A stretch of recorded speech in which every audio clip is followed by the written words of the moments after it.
Vamos falar agora no módulo 3, parte 3, sobre os sais. Esses compostos que fazem parte da nossa vida, mesmo quando talvez não deveria fazer tanto sobre os sais. O primeiro princípio é que os sais eles são formados a partir de uma reação de neutralização. Essa mesma reação de neutralização, muitas vezes, é também chamada de reação de salificação. E não é à toa, né? A reação de salificação é aquela em que se formam os sais. E o formato dessa reação de salificação é quase sempre o mesmo. Está aqui uma ilustração. Todo sal ele é formado a partir do encontro de um ácido com uma base, vai virar sal, e como água o subproduto. Aqui, por exemplo, temos ácido clorídrico reagindo com hidróxido de sódio. Observa que o hidrogênio do ácido encontra com a hidroxila da base. Ácido, por definição, a gente falou agora há pouco na parte anterior. Os ácidos liberam hidrogênios, as bases liberam hidroxilas. Hidrogênio com hidroxila vira água.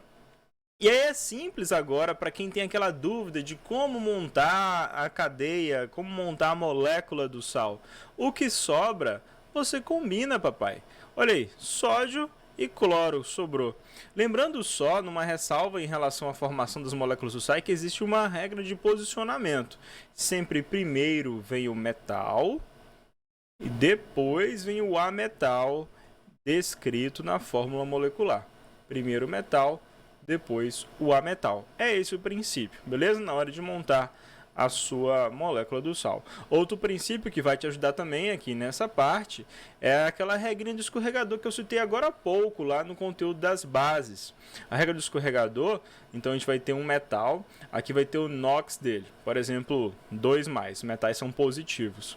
Aqui vai ter um ametal com um NOx, por exemplo, de 4-, os ametais são negativos. Para quem não está lembrado, quem ainda não viu ainda a aula de bases, que é a aula anterior, a regra do escorregador converte então a carga em quantidade no índice das moléculas. Lembrando que o sinal não importa, só importa a quantidade mesmo em módulo. Resultado disso é que o nosso sal formado vai ter este perfil. Ainda sobre este exemplo que eu escolhi propositalmente, quando nós temos quantidades múltiplas, deixa eu dar só uma focada melhor aqui, só nesse exemplo. Quando temos quantidades múltiplas, como é o caso, M4A2, eu sou obrigado, não é nem opcional, eu sou obrigado a simplificar, tá? Essa molécula. Então a forma correta de expressar essa molécula de sal vai ser M2A. Eu simplifiquei como? Eu simplifiquei dividindo por 2 as duas quantidades, beleza? A minha molécula fica assim, M2A. Ok, então falei sobre esse princípio da formação das reações de salificação. Só juntar o hidrogênio e hidroxila vira água. Aqui uma outra ilustração sobre esse sistema da salificação acontecendo. Aqui temos ácido sulfúrico, ó, H2SO4, que reagiu aí com nossa base, que é hidróxido de cálcio. Observe que eu tenho um ácido diprótico que libera 2 hidrogênios, também tem uma base dihidroxilada que libera 2 hidroxilas. O princípio é o mesmo, vocês já conhecem bem. Libera hidrogênio, ácido, base libera hidroxila, isso vira água. O que foi que sobrou? Estou pintando aqui de azul. Sobrou o íon sulfato do ácido e o íon cálcio 2+ da base. Logo o sal formado, está aqui embaixo falando, vai ser o sulfato de cálcio e vai formar 2 moléculas de água porque foram liberados 2 hidrogênios e 2 hidroxilas. Esse é o formato geral de uma reação de salificação, ok? Vamos agora às nomenclaturas dos sais. Já que a gente viu que a formação do sal depende do ácido e da base de origem, o nome em especial depende do ácido. O nome do sal depende lá do seu pai, e o seu pai é um ácido. Só dar um zoom aqui. Então, quando a gente fala de nomenclatura de sais, esse é o princípio, nomenclatura. Se por acaso o meu ácido ele tem sufixo hídrico, o meu sal vai ter sufixo eto, tá? Aqui são os sufixos, sabe? Aquelas últimas sílabas lá que ficam no fim do nome do respectivo composto. Se meu sal tem sufixo oso, meu sal vai ter sufixo ito. Se meu sal tem sufixo ico, ou seja, um ácido padrão, o meu sal vai ter sufixo ato. Putz, meio chato lembrar disso, né? Tá meio complicado, entendo. Vocês não gostam de decoreba, eu também não. E não tô aqui para ficar passando decoreba para vocês, ainda mais dessas coisas aí. Para isso, eu criei uma frasezinha que pode te ajudar. Desconsiderem o fato da frasinha ser meio idiota, tá? Mas é uma frasinha só para ajudar na memorização mesmo. Vou colocar aqui nessa caixa aqui do lado. A frasezinha é o seguinte, deixa eu só enquadrar aqui direito. A frasezinha é o seguinte. Mosquito teimoso, ou seja, itoioso. Te mato, violência. Te pico, a briga com o mosquito. Te meto no... Aqui eu forcei a barra. No vidrico. Fato é que a gente consegue, por meio dessa frasinha, relacionar. Ó. Itoioso. Ato. Ico. I. Eto e hídrico. É possível fazer aquelas relações. Mosquito teimoso, te mato, te pico, te meto no vidrico. Tá aí. Bora fazer um treino sobre isso? Deixa eu dar uns exemplos aqui no lado.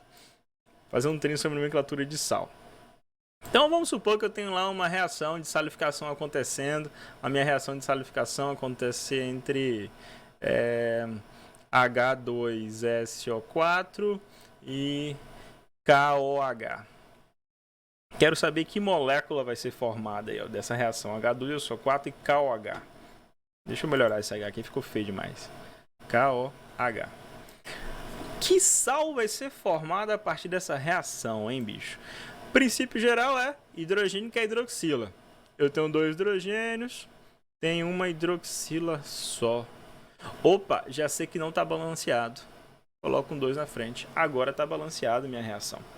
Inclusive, no fim, eu vou fazer uma parte bônus desse conteúdo falando só sobre balanceamento, tá? Então, ácido sulfúrico e hidróxido de potássio, como só tinha 2 hidrogênios aqui e uma hidroxila aqui, eu sou obrigado a colocar o 2 na frente para balancear. Resultado disso que eu vou formar então 2 águas aqui como os produtos. E qual sal vai ser formado? O que sobrou combina, papai. Sobrou sulfato e sobrou potássio. São 2 potássios, né? Eu tenho 2 moléculas de KOH. Então, vai ser formado aqui K2SO4. Acabou. Esse é meu sal formado. O nome do ácido é que interfere no nome do sal. Esse meu ácido é o ácido sulfúrico. Acaba com ico. Então, meu sal, ico, mosquito teimoso, te mato, te pico. Ato, ico. Então, ico, aqui vai virar então um sal sulfúrico, vai virar sulfato. Sulfato, daí é que eu falo o nome do metal. Então, na hora de dar o nome do sal, eu tenho que considerar essa regra aqui para sufixo. E é sempre estruturado da seguinte... Deixa eu só arrastar isso aqui para baixo. O nome vai ser sempre nesse formato. Ó. Eu vou ter aqui o nome do ânion. Primeiro o nome do ânion. Com o sufixo. D. E aqui eu vou ter o nome do metal. É sempre nessa estrutura. Ânion mais sufixo e depois o D e o nome do metal. Como eu acabei de falar ali para vocês, temos o sulfato de potássio. Então, falo um D e coloco o nome do metal. Vamos voltar para lá? Fechando aqui. Então, sulfato de metal.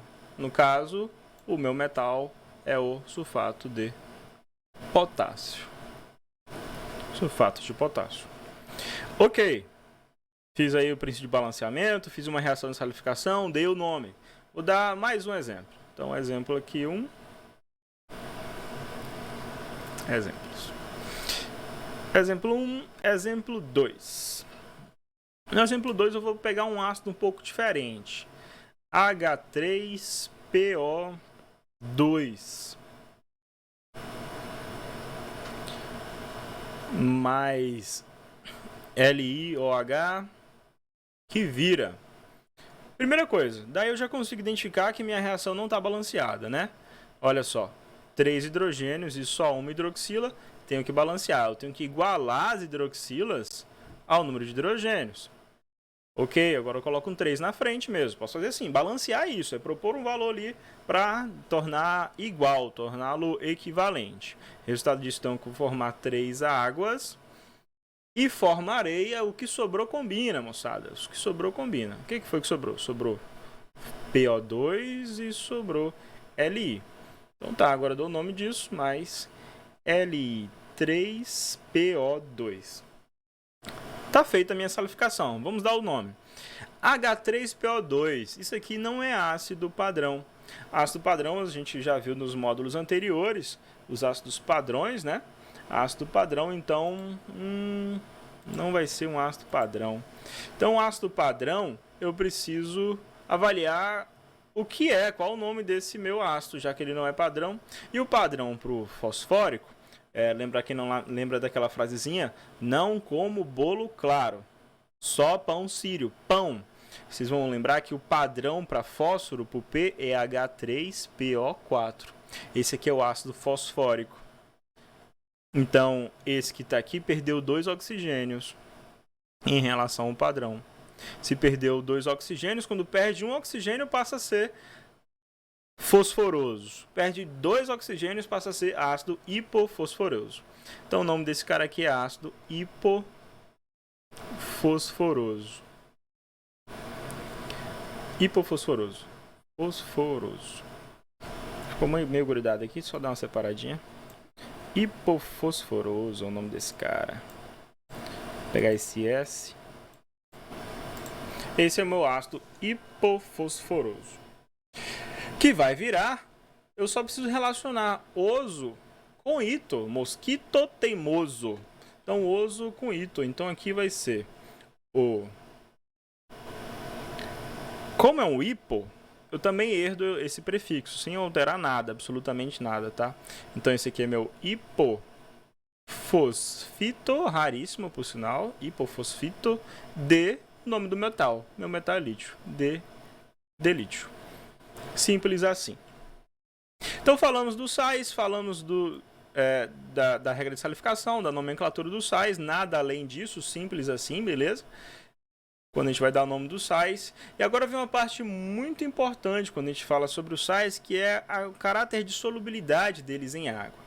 Como os sais são formados sempre, como eu citei aqui anteriormente, pela junção de um metal e um ametal, os sais são em geral polares. E as coisas polares são solúveis em água. Esse é o princípio geral de solubilidade. A gente vai aprofundar inclusive muito isso lá no módulo de orgânica. Mas a lei geral é essa. Ó. Se é polar, é uma coisa que gosta, coraçãozinho, gosta de água. Por quê? Porque água, papai, água também é polar. E aí os iguais se dissolvem muito bem. Então, quando eu vou avaliar a solubilidade de um sal em água, eu tenho que pensar sobre isso. Ele é bastante polar? E aí uma das coisas que interfere é justamente o tamanho do íon. O tamanho do metal que está ligado é uma das coisas que interfere. Princípio aqui. Todo nitrato é solúvel. Todo acetato é solúvel. Os sais de halogênios, cloreto, brometo, iodeto, esses sais de halogênios também são todos solúveis, tá? Lembrar disso. E os sulfatos também são todos solúveis. Só tem uma exceção, dependendo do metal, como eu citei para vocês. Observem esses metais aqui. Esses metais são metais pesados, metais grandes da tabela periódica. Possuem um grande raio atômico, são muito volumosos. Resultado disso é que eles se tornam levemente insolúveis, mesmo quando tem os sais de cloretos. Por exemplo, o cloreto de prata é insolúvel, cloreto de chumbo também é insolúvel. Como seria essa molécula do cloreto de mercúrio, por exemplo? Sabendo que mercúrio é 2+, e o cloreto é Cl-, usando a regrinha do escorregador, resultado disso é AgCl2. Cloreto de mercúrio é insolúvel. Sabendo disso, para o Enem só isso basta, tá? Saber no Enem, inclusive essa primeira linha aqui já vai resolver a sua vida. Saber essa parte aqui que eu marquei de vermelho resolve a sua vida. Você não precisa saber essa tabela inteira, porque as informações de solubilidade, geralmente nas provas do Enem, vão vir traduzidas na forma de KPS, que é o equilíbrio de solubilidade, né? O produto de solubilidade, que a gente vai estudar isso lá em equilíbrio químico. Então pode ficar mais tranquilex sobre isso. Então tá aí então nosso conceito de solubilidade, e os sais possuem ainda subdivisões. Os sais podem ser ácidos, podem ser básicos. Estou falando de sal ácido mesmo, sal básico, pode ser neutro. E é desses tipos de sais que a gente vai falar agora, sobre os tipos possíveis de sais. Só me situar aqui no quadro branco. Vamos falar dos tipos de sais. Tipos de sais. Os sais podem ser sais ácidos, também tem um segundo nome para isso. Os sais ácidos são também chamados de hidrogenossais. Os sais podem ser também básicos, sais básicos, que são aqueles hidroxissais. Hidroxi de ter hidroxila, sabe? Hidroxissais. E esse hidrogenossais, acho que tem 2 S aqui. Hidrogenossais. E os sais básicos são hidroxissais e podem ser ainda os neutros. E 3 sais neutros. Esse tópico aqui é o que mais tem chance de cair na sua prova do Enem. Por isso que eu deixei pro final, hein? Os tipos de sais. Até colocar uma estrelinha aqui. Deixa eu ver se tem um desenho de estrelinha aqui. Não tem não. Pronto, não. Vou fazer na mão mesmo. Estrelinha desse conteúdo, hein? Tem chance de cair na prova. O princípio é o seguinte. Os sais ácidos são aqueles que possuem hidrogênios ainda a serem ionizáveis. Esses sais ácidos são resultados de uma neutralização incompleta com excesso de ácido, perdão. Então, o sal ácido tem excesso de ácido numa neutralização. Por exemplo, se eu fizer uma reação de ácido sulfúrico com hidróxido de sódio com soda cáustica e não me importar em fazer aquilo que a gente fez anteriormente, de igualar hidroxila e hidrogênio, sabe? Aqui tem 2 hidrogênios e aqui tem uma hidroxila. Se eu não me importar em balancear certinho e só tocar a reação sem fazer o devido balanceamento estequiométrico, o resultado disso é um sal ácido. Vai ser formado NaHSO4 e uma molécula só de água vai ser formada. Tá vendo? Porque sobrou um hidrogênio aqui, ó, do ácido. Meu ácido tinha 2 hidrogênios, eu só tive uma hidroxila para neutralizar. Isso aqui é um sal ácido. Inclusive, os sais ácidos recebem uma nomenclatura um pouco particular. Devido à presença do hidrogênio, acrescenta-se o prefixo bi. Esse aqui, então, é o bi. Aqui é ácido sulfúrico, né? Icovirato. Esse é o bisulfato. O nome do metal. Bisulfato de sódio. Temos aí o bisulfato de sódio. Tá vendo que foi uma neutralização incompleta? E sim são formados os sais ácidos. Vou até escrever isso aqui. É uma neutralização incompleta com excesso de ácido. Neutralização incompleta. Incompleta com excesso de ácido. Com excesso de ácidos. É assim que são formados então os sais ácidos. Beleza, falamos sobre os sais ácidos. Uma forma de você olhar para a molécula e saber se ela é um sal ácido ou sal básico, então é buscando a presença desse hidrogênio aqui, que é o responsável por esse comportamento ainda de ser um sal ácido, beleza? Outra forma possível é prevendo a hidrólise daquela molécula, que eu vou explicar já, depois de falar sobre os tipos para vocês. Vamos aos sais básicos. Sais básicos são também chamados de hidroxissais, e não é à toa, né? Porque tem hidroxila lá na molécula deles. Todo sal básico ele pode ter hidroxila, os sais básicos mais comuns. Também é resultado de uma neutralização incompleta, só que agora é uma neutralização incompleta com excesso de base. Então, quando eu faço uma reação com excesso, com muita abundância de bases, isso resulta no hidroxissal. Por exemplo, vou pensar aqui uma reação entre ácido clorídrico, HCl, e hidróxido de bário. Hidróxido de bário, apesar de ser pouco solúvel, mas vai funcionar. Olha só, se eu não me importar em balancear, em fazer a estequiometria certa, aqui para o ácido clorídrico, que deveria ser 2, né, para igualar os hidrogênios, lembrando que os hidrogênios, para neutralização ser completa, precisa ser igualado com as hidroxilas. Eu tenho 2 hidroxilas. Como não estou me importando em fazer isso, resultado disso é, portanto, uma neutralização incompleta, nesse caso com excesso de bases. O que vai ser formado vai ser um sal básico, vai ser o BaOHCl. Vai ser formada uma molécula de água ao produto. BaOHCl. Esse aqui é o hidroxocloreto de bário. É um complexo inorgânico, hidroxocloreto de bário. Chama-se complexo essas moléculas aí que possuem esses acumulados de ânions e tudo mais. Isso aqui também pode ser chamado de um sal duplo de ânions, né? Porque tem o ânion hidroxi e o ânion cloreto. Assim como o anterior, nosso sal básico também pode ser chamado de sal duplo de cátions, que tem sódio e hidrogênio. Mas geralmente sais duplos possuem 2 metais, é o mais comum. Esses são os sais duplos. Só colocar aqui uma observaçãozinha sobre os sais duplos, não é muito recorrente, mas é bom a gente citar. Sais duplos vão ter 2 metais ou vão ter 2 ânions, 2 partes negativas, né? Lembrando que ânions é a parte de ametal que tem na molécula. Isso constitui sais duplos. Exemplos: Na, Li, SO4. Isso aqui é um sal duplo. É o sulfato de lítio e sódio. De lítio e sódio. É duplo porque tem lítio e sódio. 2 metais. Aqui um exemplo de sais duplos de 2 metais. Deixa eu dar um exemplo de sais duplos com 2 ânions agora. Puxar para o cantinho aqui. Com 2 ânions, deixa eu pensar, magnésio, cloreto e flúor. Aqui um sal duplo de 2 ânions, ó.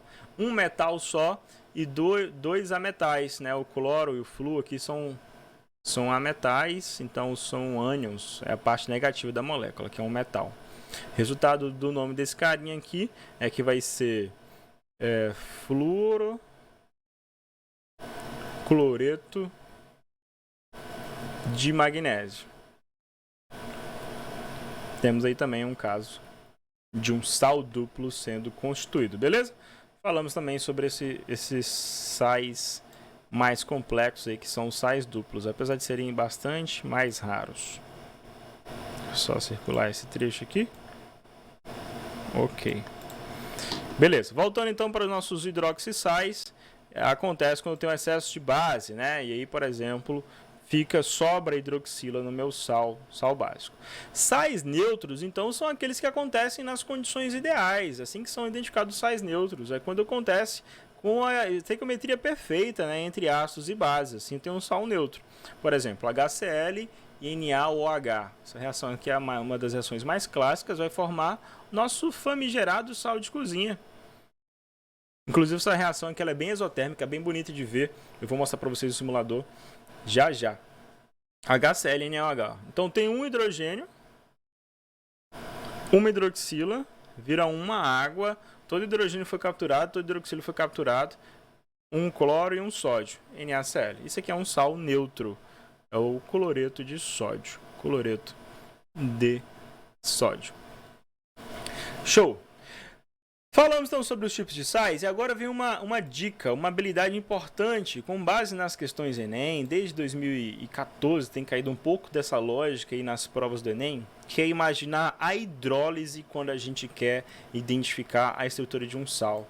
Ao identificar a hidrólise, a gente consegue olhar para a molécula e saber que tipo de sal é, mesmo que ela não tenha hidroxilo ou hidrogênio. Esse é o lance, entendeu?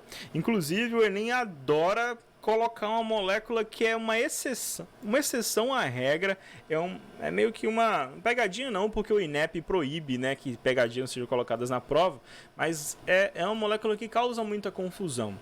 E só por meio da hidrólise a gente consegue enxergar isso. Então a gente tem que imaginar a hidrólise dos sais. E que história é essa de hidrólise? Vou pegar minha água aqui. Hidrólise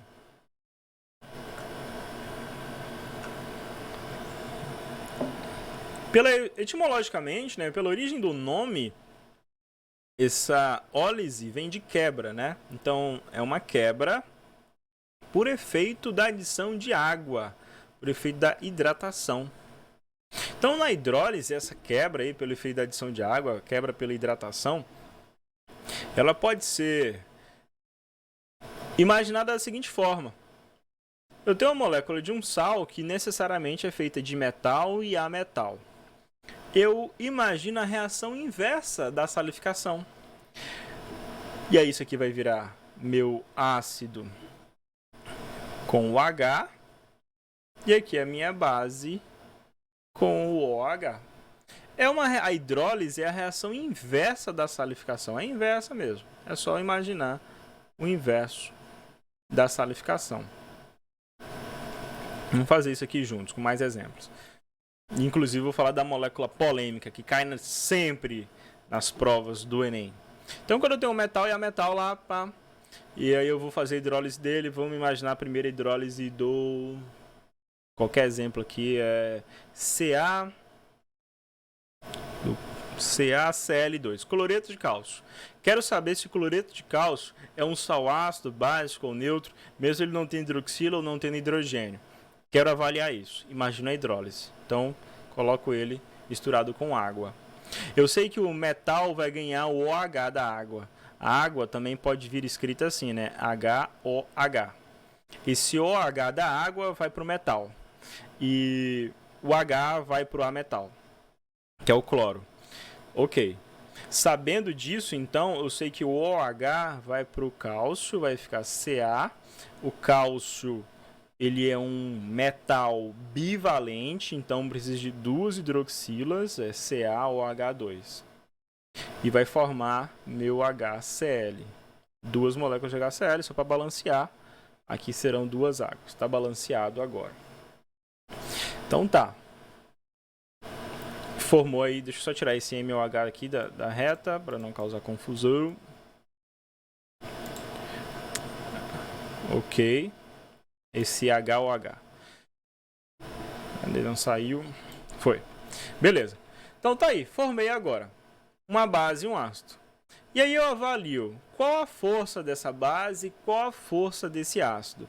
Tenho que as bases, né, os hidróxidos de metais alcalinos terrosos, cálcio, bário, berílio, são bases moderadas. Isso aqui então é uma base moderada. Ok. Isso aqui é um ácido forte, né? Os hidrácidos de cloro, de bromo e iodo são fortes. Isso aqui é um ácido forte. Ácido. Então tem uma reação de uma base moderada e um ácido forte que deu origem ao meu cloreto de cálcio, né? No início da questão lá, no início da condição, eu só tinha CaCl. Eu só tinha cloreto de cálcio. Eu queria descobrir, no fim das contas, se ele vai ser ácido básico. E aí, ao fazer essa relativização aqui por meio da hidrólise, eu observo então que, putz, o cloreto de cálcio é um sal. E é um sal da base moderada com ácido forte. Olha só, ácido forte ganha, é mais forte.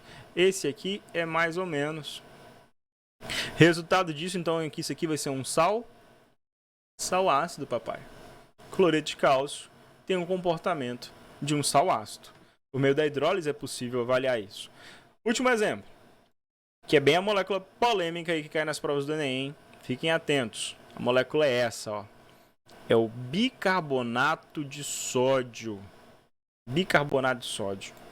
O bicarbonato de sódio, deixa eu só melhorar esse Na aqui, do sódio, é NaHCO3. Bicarbonato de sódio, vou fazer a hidrólise, vai virar.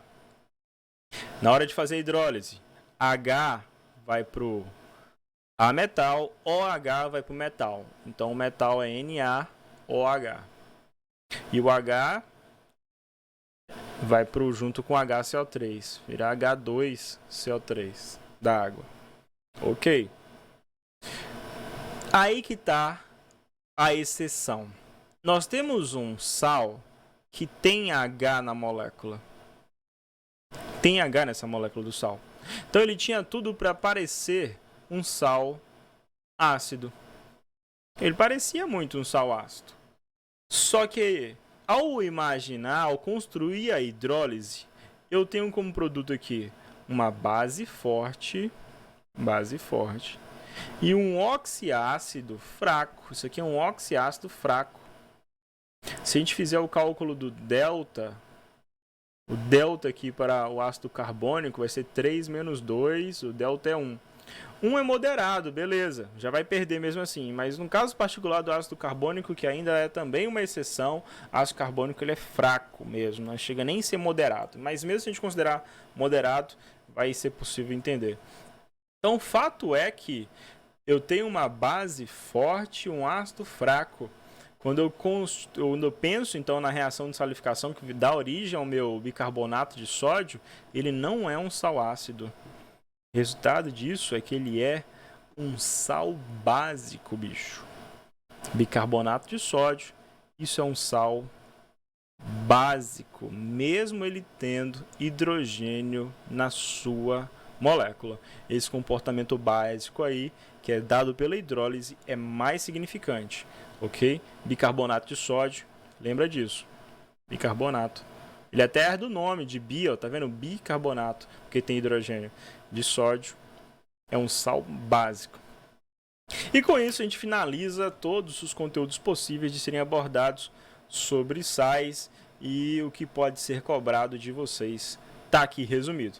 Beleza? Daqui a pouco a gente vai fazer questões sobre isso. Voltamos já já.